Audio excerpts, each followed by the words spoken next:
What's up, YouTube? This is Sign19 coming through with another deck profile. This one is not really a budget deck profile, but you could call it one. So this is the Century Guard Dragon deck. So if you guys know, in V-Era, we all finally got Century Guard Dragon as one of our old nostalgia cards back. The playstyle kind of does play the same. It is basically around grade ones and things like that, but it has its own twists and differences on it. Um, so the reason why I say this is not really budget because the deck bundle, I would say, costs around like $35, and you only get the staple cards. You get dice, sleeves, deck box, things like that. So it's really the accessories that really fill out the price of this. But you could get these cards for under $20 if you just want the cards themselves. But come on, you want the accessories. So support your local card shops and things like that. But we're gonna jump right into this. So like I said, this is the Century Guard. So we're going to go with this boss unit. 4 copies, of course, of Century Guard Dragon. Constant skill on Vanguard. If your opponent's Vanguard is grade 3 and you have one grade 1 unit, his critical gets changed to 2. So he'll always have 2 critical once your opponent reaches grade 3. Then he has the auto skill. At the end of the battle that he attack, you can counterblast 1, rest 3 of your back row grade 1 rear guards, stand him, give himself plus 10k, and he gets plus 10k to the front row. Sorry, plus 10k to the front row. So a very good beater all by himself. He doesn't need to be boosted and things like that, and he's always pressuring with an extra crit. So a very good card. Now, I do know a lot of people are running just the 4 Century Guards in their build and stuff like that, but I am a person who always say that you do always need a plan B or a backup plan to your plan A. So for me, my plan B is Knight of Heavenly Spear, Argonips. So the reason why I play Argonips is that if you're only playing the 4 Century Guard, there may be turns that you don't get him. Now you do have ways of digging him out of the deck and things like that, but sometimes you just have bad luck and you don't get him. So you always want to have that plan B. You don't want to spend turn after turn after turn trying to dig for him while you're on grade 2, while your opponent is doing everything they need to do while they're on grade 3 and higher. So I say Argonips is a good way to stall. First and foremost, because he gives enough pressure to your opponent has to guard. And on top of that, he also gives you other resources that you can use later on to help you find your Century Guard. In terms of his skill, act once per turn, Vanguard or Rearguard, so that's why he's a good boss backup unit. Counterblast 1, Soul Blast 1. Give him and another unit plus 10k. So there alone is half a Century Guard's ability right then and there in his first skill. Then if you have 4 more damage, you get to countercharge 1. So depending on how long the game is going, and the save is not going in your favor because you have him on Vanguard Circle, he replenishes his own counterblast. So again, he's not our main focus, but he is our backup plan just in case we don't get to go into our main plan. So that's it for the grade 3s. We're gonna go straight into the grade 2s. We play 4 copies of Knight of Conquest Wingston. So Wingston is a Saint Guard's grade 2 unit. So on Rearguard constant, if you have a Vanguard with Saint Guard card name, this unit gains plus 5k for each one of your grade 1 Rearguards. So he can go anywhere between 15k to 20k. Very good beater, very consistent. Now his Vanguard Rearguard card is where he really shines. When plays Counterblast 1, look at 7 cards from top of your deck to appear call 1 grade 1 unit from among them to your deck on Rearguard Circle. So he pays for his minimum of 5k added to him due to his own skill. And keep in mind, for all you Alt-Mod players, this is a very good staple that you might want to have in your Alt-Mod deck when the selection sets come to town. Keep that in mind. So there might be another reason why you pick this deck up. The last grade 2 that we play, since we're only running 8 grade 2s, is Great Sage Baron. This is another way to help Central Guard and Gargonips gain that extra power and that extra critical to make them very deadly. So skill, Rearguard. When one of your other units attacks, you can give that unit plus 5k. If that unit that you chose was a grade 3, you can counterblast 1, retire this unit, and give it a crit. So really, he's only there to give power and to give pressure. Next, we're going to go into the meat and potatoes of this deck, or grade 1s. So we played 4 copies of Century Guard grade 1.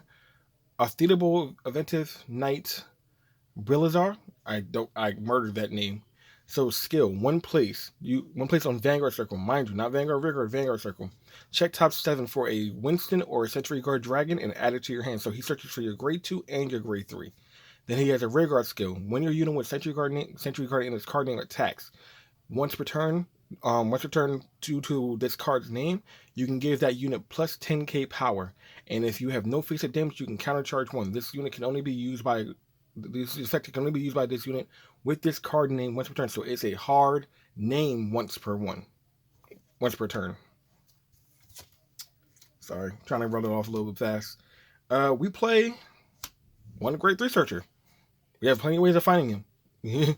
And I had no other space, so one grade 3 searcher. Next, we play 4 copies of the card that you all probably never thought you would see again. Knight of Roses Morgana. So she is, for all purposes, pretenses, she is a beater in this deck. She gains 3, so when she attacks your opponent's Vanguard, Soul Blast 1, she gains 3k depending on whatever your Vanguard's graded. So on grade 1, she gains 3, grade 2, 6, grade 3, so on and so forth. Now, she is a very good staple card in this deck that I would say because, again, you're running a lot of grade 1s, so your grade 2s are not always going to be your beater cards this time. So your grade 1s need to be able to pump out some power so at least it can hit the Vanguard.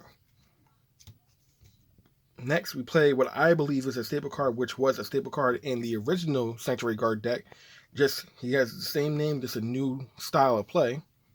This is our promo Sword of Hope Richard. So Richard said any unit in his column gains intercept. So meaning your grade 1s now become 10k interceptors. Very simple, but very strong for this deck.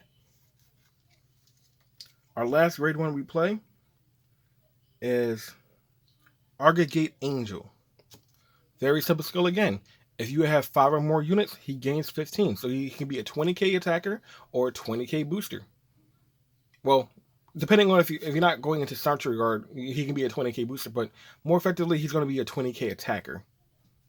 And because of Richard, he gains intercept. So that's also good. Now we're going to go into our grade 0s. The new starter, starting Legend Ambrosius. This is always the starter that always accompanies Saint Guard.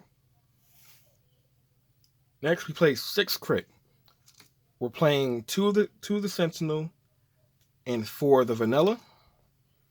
Then we're also playing 2 Draw PG and 4 of the Draw Vanilla. And then 4 Heal. Now, you can go anywhere you want with this. You can have a 12 Crick deck.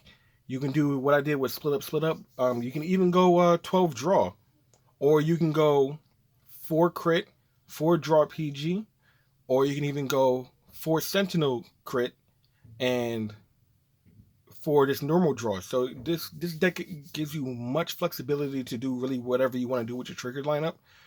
There is no wrong answer, in my opinion. So your imagination, your deck, your sky's the limit. So just to keep this short, what are your key cards in this deck? What allows you to play this deck to its full ability? What allows you to keep pushing your opponent to where they cannot go up against you any further? Really, it's really simple, really straightforward. Of course, it's going to be Sanctuary Guard. We're going to zoom out a little bit here so you can see all the cards. So, of course, it's going to be Sanctuary Guard. Then for our grade 2s, of course, it's going to be Wingston. Grade 1s, which really play a big part. The grade 1, your Angel, Morgana, and Richard. These 6 cards do so much for you in this deck. Now, every other card that you saw in here, especially the other grade 2, can be tech slotted for anything else that you might want. Those are flex spots, things that can help your play style that you think can help you more better. But in my opinion, these 6 cards are what the deck is made of. You have your offense, your defense, your strategy, and your recurrence. These 6 cards do it all for you. So in my opinion, if you really want to build this deck to the utmost as what it can be, you could go balls to the wall and do the 4 grade 3s and full of grade 1 tech spots and things like that. But like I said earlier in the video, that I honestly believe that you should have one plan, focus on that one plan, but always have a backup plan. You don't want to put all your chips in one pot and then when things don't go your way, you don't have a way out of it. So that's what I honestly believe. It would be the best way to build this deck.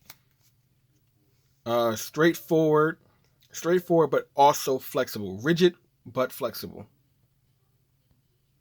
So if you liked what you saw, if you have any questions, any suggestions, any comments, leave them down there in the comments down below. If you're wondering where you could pick this up, where I picked up mine from, if you guys live in the Fords area, this is legendary. It's from Legendary Creatures and Fords. You can look it up. The shop owner is very nice, very willing to help you get all the things that you need. Yeah, it's just a really straightforward deck. It's a fun deck, very very good starter deck for those who want to start in the V era of Vanguard. I know, like I said, Overdress is coming up soon in a couple of months. You might want to wait out for that, but if you're interested in doing the other two or different formats that Vanguard has to offer, and you don't know where to start, I think this could be a very good starting point for a lot of people. It good play style, very aggressive, very flexible, like I keep saying, and it has nothing but up to go. So, as always, this is Sun19 saying, see you later, have fun, be safe. If you guys are seeing the weather, I know it's crazy, but please be safe, and see you later.